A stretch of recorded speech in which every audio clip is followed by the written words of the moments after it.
মানসিক চাপ কি আসলে প্রেগন্যান্সিতে দেরি করায়? এই প্রশ্নটা কিন্তু অনেকের মনেই ঘোরে, তাই না? তো চলুন আজ আমরা সরাসরি এই টপিকটার একেবারে গভীরে যাই আর দেখি যে সায়েন্স আসলে কি বলছে এই ব্যাপারে। তো চলুন আর কোনো ভনিতা না করে একদম সোজাসুজি সেই বড় প্রশ্নটা নিয়েই কথা বলি, মানে স্ট্রেস আর প্রেগন্যান্সির মধ্যে আসল কানেকশনটা কি? প্রশ্নটা কিন্তু একদম সিম্পল। স্ট্রেস কি সত্যি সত্যি প্রেগন্যান্সি ডিলে করে? অনেকেই তো এটা মনে করেন, কিন্তু এর পেছনে সায়েন্টিফিক সত্যিটা আসলে কতটুকু? উত্তরটা হচ্ছে হ্যাঁ, একদম সোজা সাপটা উত্তর। স্ট্রেস আসলেই প্রেগন্যান্সি ডিলে করতে পারে, এখানে কোনো যদি বা কিন্তুর ব্যাপার নেই।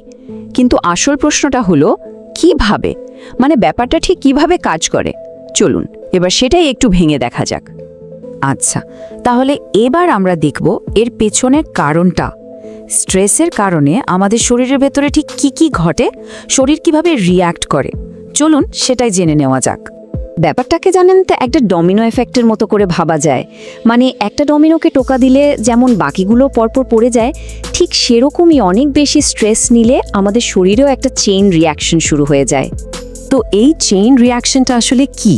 চলুন দেখি স্টেপ বাই স্টেপ। প্রথমেই আসে ইন্টেন্স স্ট্রেস। যখনই এটা হয়, আমাদের শরীর কর্টিসল নামে একটা স্ট্রেস হরমোন রিলিজ করে।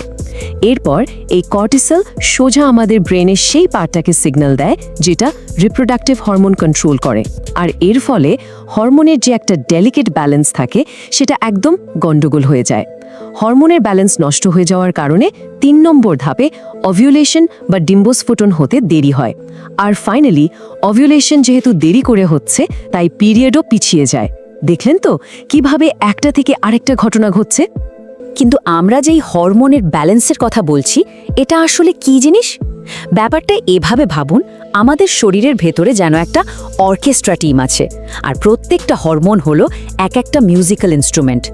এই সবকটা ইনস্ট্রুমেন্ট যখন একসঙ্গে ঠিকঠাক বাজে, তখনই পিরিয়ড সাইকেলের মতো জরুরি সুরগুলো তৈরি হয়। স্ট্রেস কি করে জানেন? ও এসে এই অর্কেস্ট্রার পুরো ছন্দটাই নষ্ট করে দেয়, আর তার ফলে গোটা সিস্টেমটাই এলোমেলো হয়ে যায়। তাহলে আমরা প্রশ্নটা জানলাম, এর পেছনের সায়েন্সটাও বুঝলাম। তো এই পুরো আলোচনা থেকে আসল কথাটা কি দাঁড়ালো, মানে আমাদের জন্য টেক অ্যাওয়েটা কি? চলুন এবার সেটাই দেখা যাক।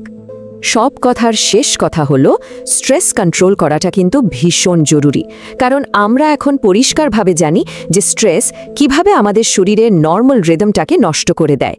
তাই স্ট্রেস ম্যানেজ করাটা শুধু মেন্টাল পিসের জন্য না, ফিজিক্যাল হেলথের জন্য অ্যাবসলিউটলি মাস্ট, বিশেষ করে যখন প্রেগন্যান্সির জন্য প্ল্যান করা হচ্ছে। যাবার আগে শুধু একটা প্রশ্ন রেখে যাই, এই যে এতগুলো জরুরি তথ্য আমরা জানলাম, এগুলো কিন্তু আরও অনেকের উপকারে আসতে পারে। একটু ভেবে দেখুন তো, এই ইনফরমেশনটা আর কার জানা প্রয়োজন?